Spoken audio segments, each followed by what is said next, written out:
Hey you guys, it's your girl Nosy Rosie. I want to talk about one of our Potomac faves, Wendy Osefo, and her husband being arrested. What? Now, according to several media outlets like Page 6, TMZ, I think I even seen ABC News, it is being alleged that Wendy and her husband were indicted on insurance fraud. Yep, you heard that right. Insurance fraud.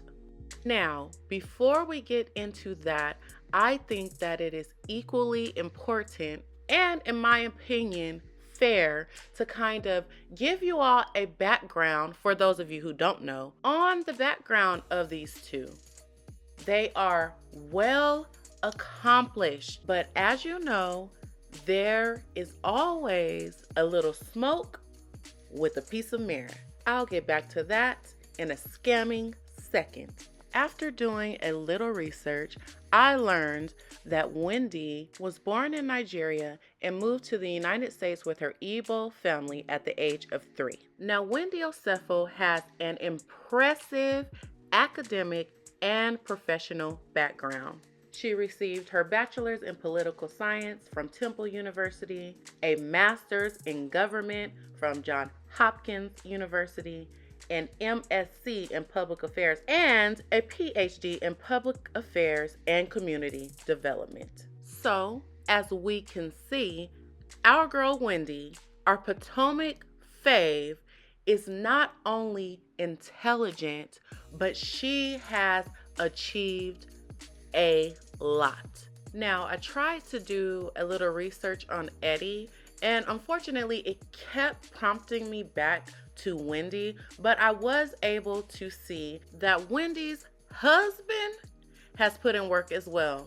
That man is a lawyer and entrepreneur.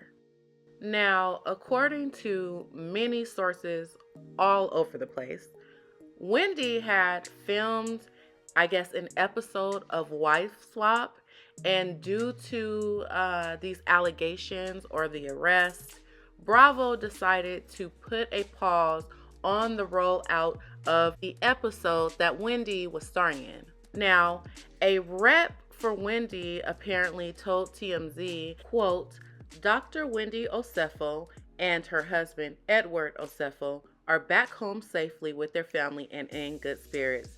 They appreciate all of the support from family, friends, fans, and colleagues, unquote. Now, before we get into the details, the public opinion of it all, where this may possibly leave Wendy when it comes to the Potomac Housewives, and beyond that, Wendy Osefo is a modern day Renaissance woman.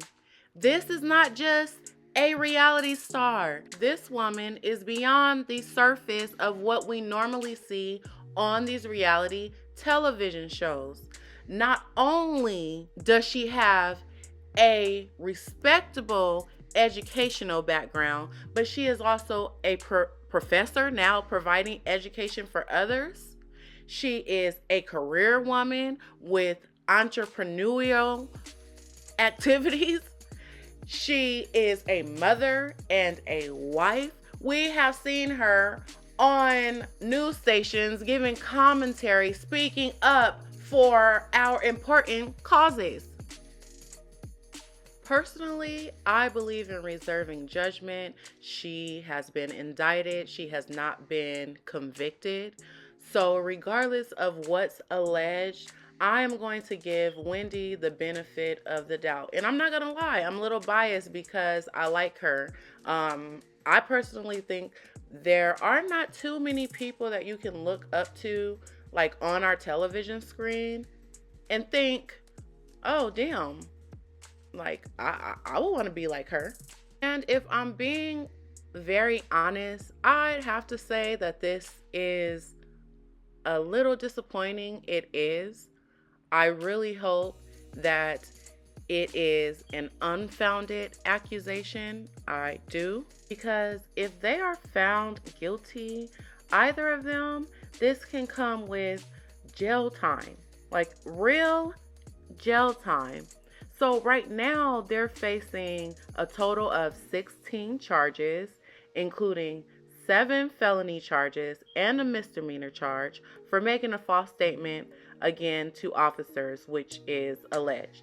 Now, it's saying that the felony charges can carry a maximum penalty of 15 years, while the fraud felony charges in Maryland can result in up to 10 years in prison per count. Per count, people. And let's not forget the political climate we currently live in right now. I mean, it is crazy out here. We are seeing so many anchors and people giving political commentary, such as Wendy has done in the past. We are literally seeing them, in my opinion, getting canceled. They are now developing YouTube channels. We've seen some of them get fired, and some even say it is due to where we are at politically in the United States. Now, in addition to that, going back to the point I was making earlier, there is some scuttlebutt. There has always been some scuttlebutt when it comes to Nigerians. Now, recently, I would say probably in the last month or so, the Nigerian quote unquote scamming thing was a trend that I saw on TikTok. So, of course, you know, you hear about the romance scams, you hear about the phone call scams. They say that it's alleged that some of them will, you know, call you and impersonate businesses to try and get you to give them money or invest in money, whatever the case may be. Me personally, I have not had that experience, but I'm not going to lie and act like it's not out there. And it's unfortunate that, like, even as a Black person, my mind went to that because it's unfair. It's not fair that because I know that this is a Nigerian couple that's being accused of fraud, my brain kind of reroutes me back to, you know, the trend that I'm seeing on TikTok about Nigerian scammers. However, we are not going to act like this, and this did not happen. But before we get into the triple standards of it all, I want to talk about Judge Tyranny and something she said. Now, Judge Tyranny sat down with Carlos King and another guest, and she pretty much explained what an indictment actually is. Like, what it actually takes to indict someone on charges. I've got to say that I was completely ignorant as to what indictment actually meant, like what that process is. And so, as you can see, when a grand jury finds that there is enough evidence to formally charge you with a crime, that is how you become indicted. So, in short, the prosecutors have already presented enough evidence to prove that Wendy and her husband allegedly did something wrong. And if that is the case, this is bad. This is very bad. I don't know. I want to believe in their innocence, but the way things are looking, I don't know, you guys. And still, in my opinion, it's still not as bad as this, allegedly, stealing from people that lost people in wreckage, or allegedly stealing from elderly people so that you can have some glamorous lifestyle. But Miss Wendy, I wish you the best, and I really hope that you and your family get through this. Anyways, thanks for watching, nosy people. Talk to you in the comments. Bye.